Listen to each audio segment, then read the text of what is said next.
Well, a warm welcome along to our next instalment of Deal Analyser Week 2020, where we are celebrating the launch of the Lendlord Deal Analysing tool.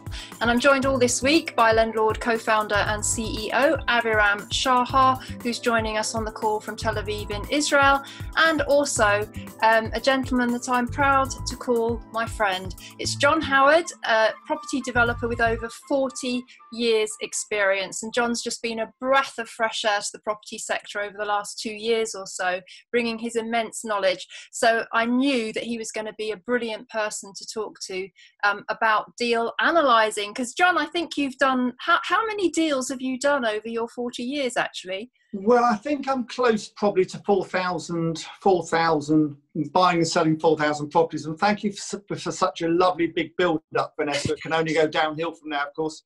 But no, so I've done, yeah. So and of course, what you must remember, it's not the deals you do, it's the deals you don't do. And this is where this great tool is going to be so useful, because it will stop you making those mistakes. And we've all made them. And you know, we'll probably all continue to make, but hopefully less if we use this system. So that's what's so exciting about it for me.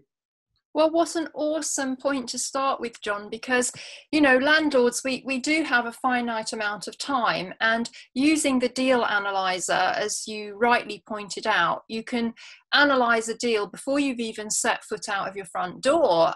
There's no point driving all over the country looking at properties if they actually don't stack up. So I think, I'm sure everyone would agree, that's a brilliant starter point there from John, isn't it?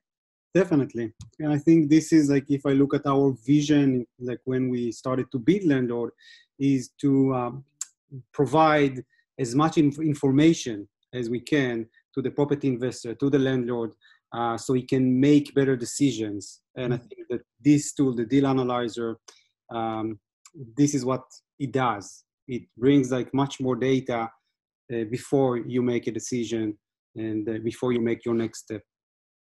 Yeah, literally at landlord's fingertips. And John, I thought a good place to start was that I actually wanted just to pick up on a fantastic article you wrote for Property Tribes a couple of days ago, where you described the kind of fiscal stimulus of the government over the COVID-19 pandemic as being like an energy drink for the property market.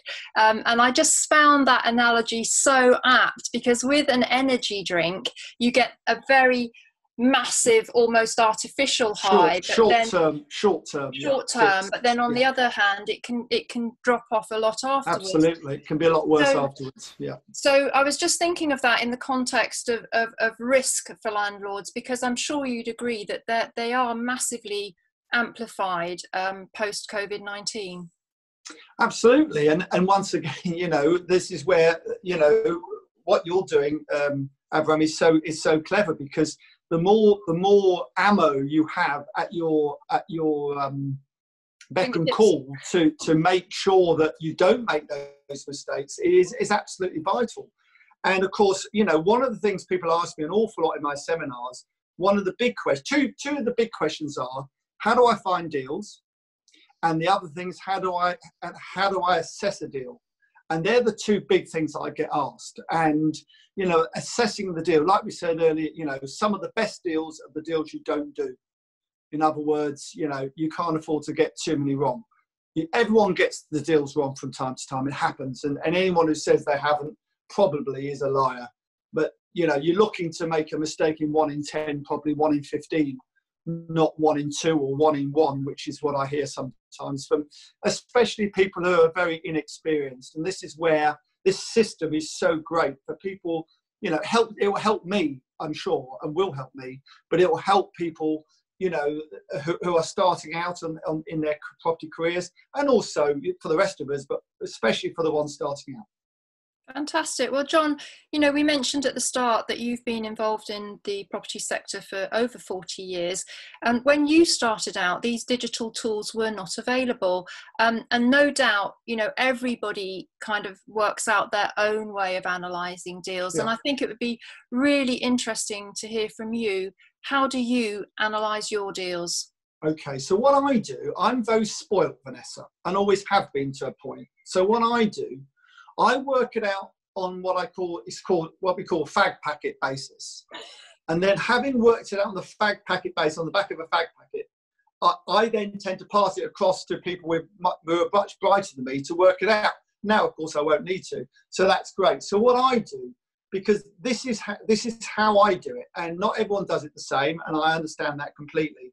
But the three things you want to know about any deal are: one, how much do they want for it now? Two, what is the square footage or square meterage of the property?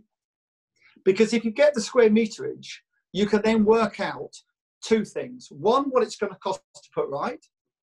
And secondly, what it's worth when it's refurbished. So they're in very simple terms, they're the three things. Of course, the third thing is what you can buy it for. So what you can buy it for, what the square footage is, and what it's worth when it's finished. Because if I'm looking to buy, say, a 3-bedroom semi-detached house, and it's worth 250,000 refurbished, and they want 225,000 for it unrefurbished, I know to tear it up, put it in the bin, and go and find another deal. Of course. But when you get to a stage where you think it works, that's when you need Avram and all the clever techs, because that's when you analyze exactly how much you are going to make. So I would say, to start with, I look at a property, I very quickly assess it. I don't go running miles, driving miles to look at it.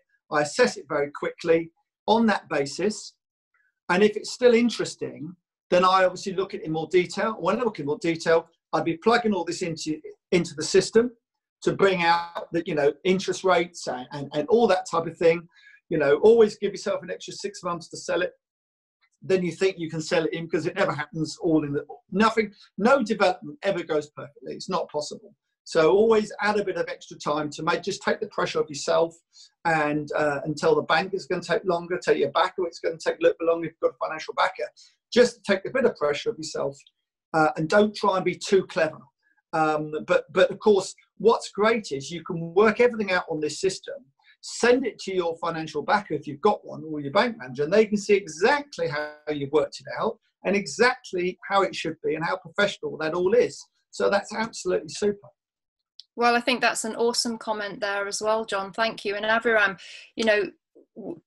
as John says, if you're able to do a printout of it's almost like a mini business plan when you're analysing your deals, and send it to your broker. It's really going to help on the financing side as well, which is something we haven't touched on till now. But I think also, in John's case, what I'm trying to explain is John is kind of an analog deal sourcer, because. Do you mean old? Well, didn't want to say that, but the tools like this have only really been available in the last 5 or 6 years or so, to be honest. The level of sophistication that we have with this tool, and Avram, we're not trying to say there's a right or a wrong way to do anything. Everybody will have their own tried and tested methods, and one of the things that will come into that is gut instinct, which you can't account for on a analysing software platform. But what we're saying, Avram, is that really the Deal Analyser is an extra level of due diligence, and as John rightly pointed out, particularly for newcomer landlords, it's an even greater tool to assist them to get going.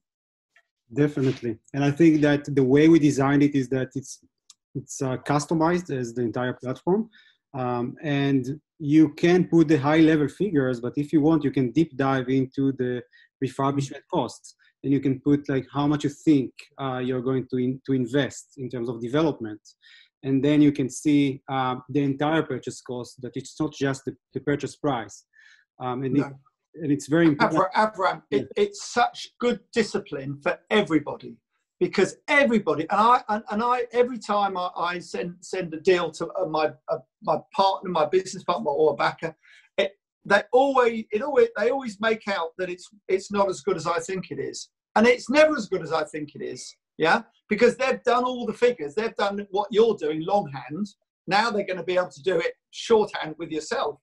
But I swear to God, over the years, I think my business partner's got a slush fund And when I tell him there's 32% profit in it and he comes back and says 27, when he retires, which is soon actually, he's going to come to me and say, John, you know all those times I said to you the deal wasn't as good as you thought it was? And I'll go, yes. But here is the fund that I put that extra money into, and we're now going to share it. I wish. But of course, that's not the case. Things cost a lot more than people realise.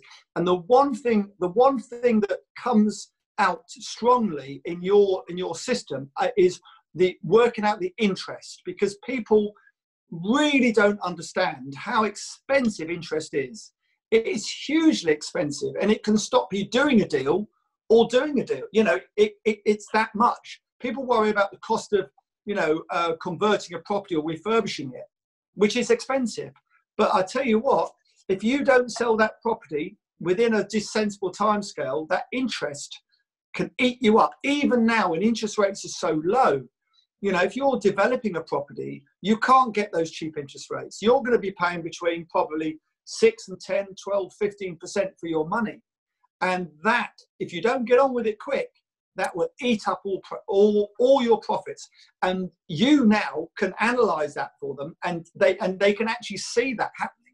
Whereas in the past, they've probably gone, oh, well, yeah, the interest is this, and not really thought about it, not worked it out properly either.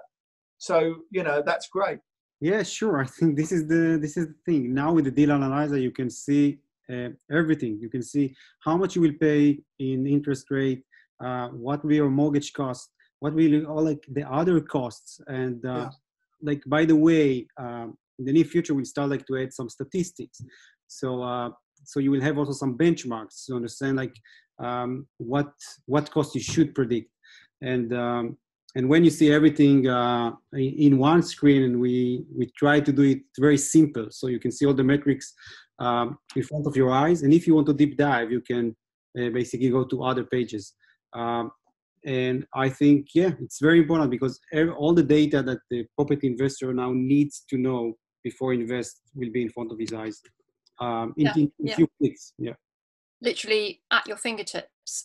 And John, I know you'll agree with me on the next point, is that also in property, you do have to have a plan B, just in case plan A doesn't quite come to fruition. And I think that's going to be quite handy as well, Vanessa. plan Z even. But the other good thing about the analyzer is you could obviously assess a property in the event that you couldn't sell it, what rental yield it would achieve for you if you had to revert to plan B. And I think that's going to be even more important for people in these very, very uncertain markets. For sure, Vanessa. Always have an out before you have an in. Always know what you're going to do if your first plan doesn't work.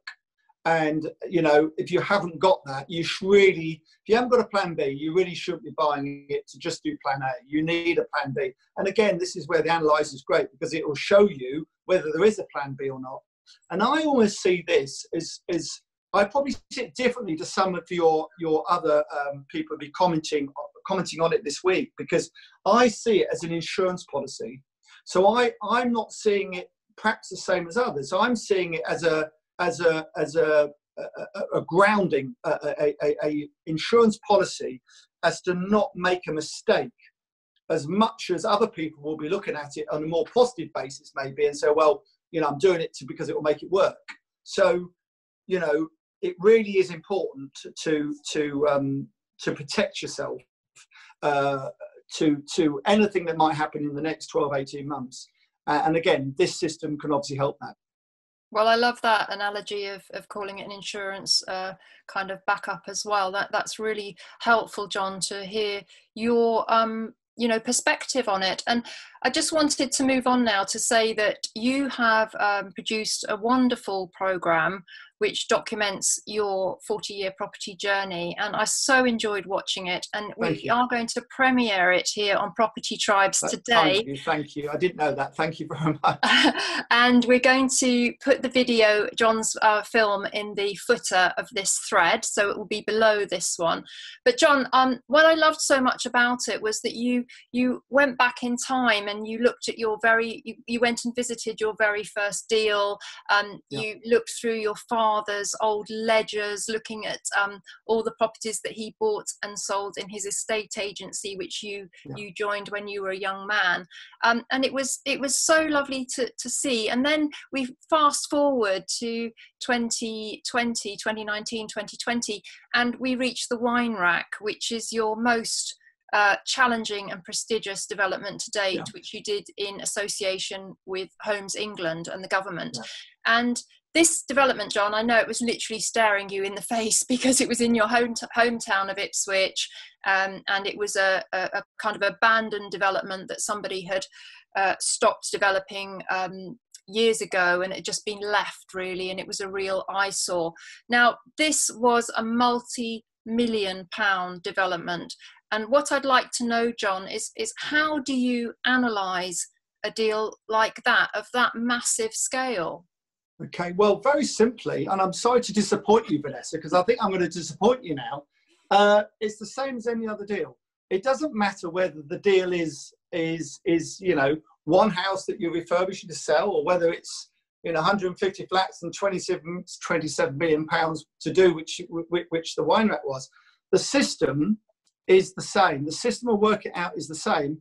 An average system will easily do both.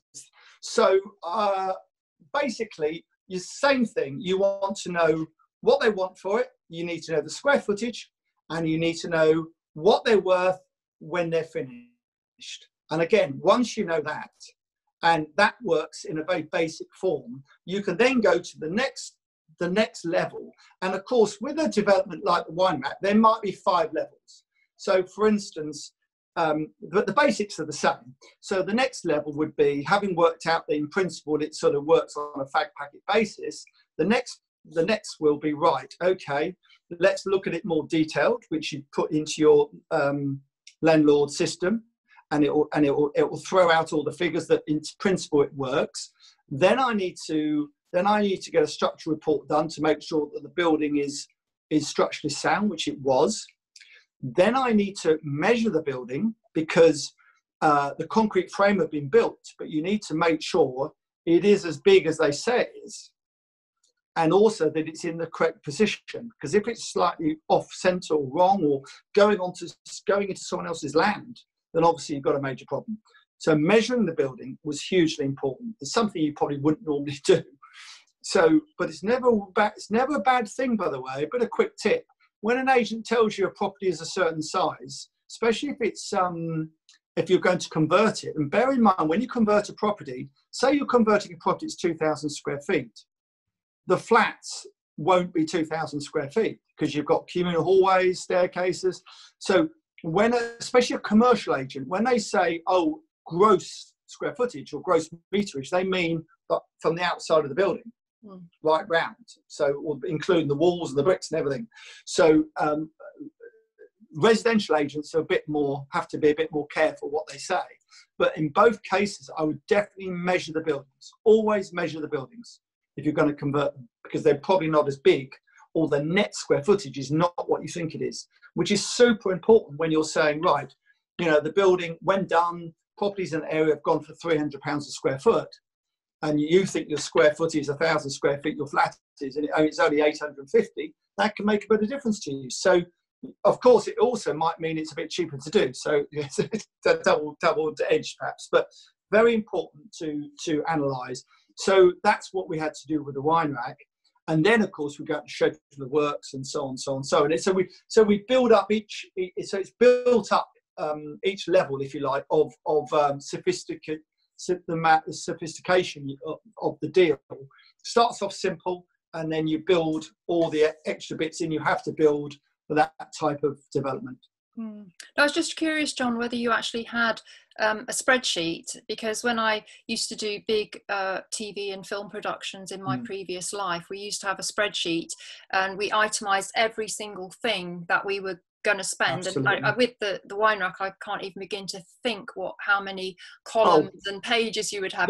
There was lots of columns and pages, but as I said, I'm quite spoilt. So my business partner, who's an accountant, he loves figures, so I let him play with figures. I let him get on with it, and he just gives me the broad sheet, which says, all the basics on it rather than all the stuff behind it.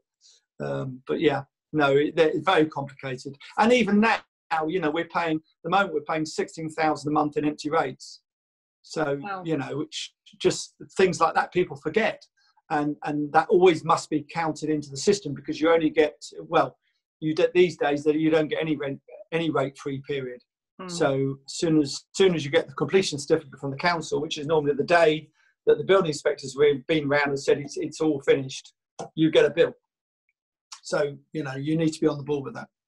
Indeed. I think it was also, you know, in TV land, we had what we call contingency, and we tended to make that around 15% of the total budget.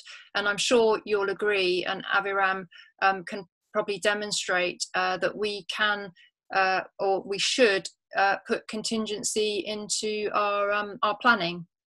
Especially with any development. I mean, with something like the wine rack, we had 5% in because it's purpose built, and we've got, you know, top advisors, if you like, costing a fortune and all the rest of it. Of course, you know, I said it is different because it's bigger, but actually the system you work to is really no different to a smaller deal. And having a contingency is essential. And I would say 5% on a new build, and 10 to 15% probably on a conversion, because so much more can go wrong, because you don't know quite often sometimes what's behind a wall or something like that. When you're building new, of course, it's much easier for the QSs to analyse it correctly. Yeah, indeed. Avram, I wondered if we could go to a screencast, because I'd be interested just if we could just show John, just he's seen it before obviously, but just with him live on the call, just to show him the headline software, and just get John's kind of thoughts on which metrics, you know, I think most people tend to understand return on investment. That's probably one of the key ones. But clearly, John, I think you would agree that the more granular you go and the more detail you can have, the better you can understand the financial prospects of the deal.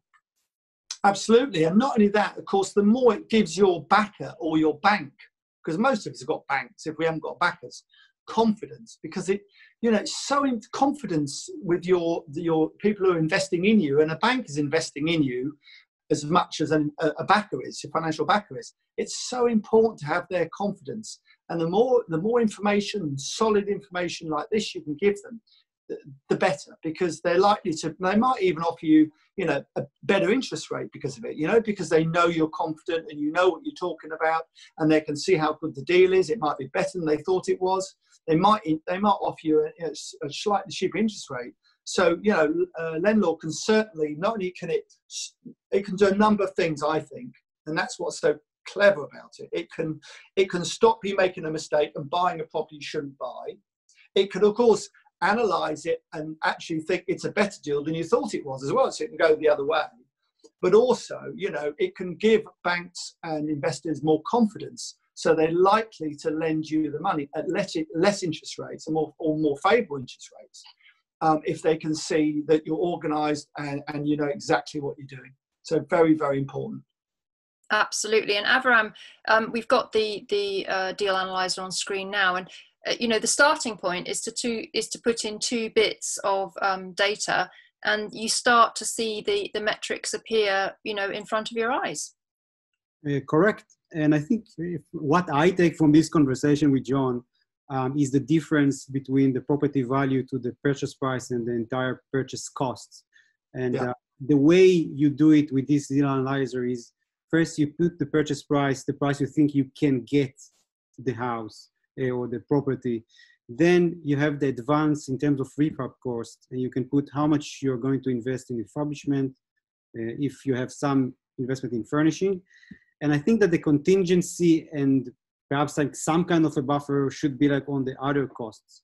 Yeah. Once you track that, you can see that your ROI might go down, because even if the house now worth 470, when you sell it, because you invested much more, the return on investment will be even like on a minus. Of course, that if you think that your refurbishment will appreciate like the property value, then you can put the number you think be the worth value, and then perhaps John, you can have it how you can get this number. Yeah. How you assess, like, after I invest 12K in refurbishment, how much it will take my value. The good thing with the Deal Analyzer is that you can see the difference in the ROI and the difference between the value to the purchase cost. No, it's very, very, very good and very simple to use. You know, I've had a little play on it, and I'm as I've already described myself, one of my bits spoiled, but I'm also a bit of a dinosaur, and even I could work it quite easily. So that's a good test for you. Awesome. Well, John, we're going to close this out now, but I just wanted to finish by saying that you've got your set of 3 training days happening about every other month, currently online for obvious reasons, a starter course, a course about buying and selling at auction, and also an advanced property strategies course for those people that are already quite far down their journey. And also you have your mentoring program for those that want to go to the next level after that. But just wondering, will you be, recommending that people use tools like this to your students to stack their deals going forward? Because clearly, you're used to doing everything in an analog format, but we want to promote the digital first approach for investors, which is to use these tools. Absolutely. And we've all got to be forward thinking and looking forward, and any tool, and this is an excellent tool that analyzes deals quickly and efficiently, is something that we all need to use, and certainly I'm using it going forward, and I will be recommending everyone on my seminars and webinars to do the same.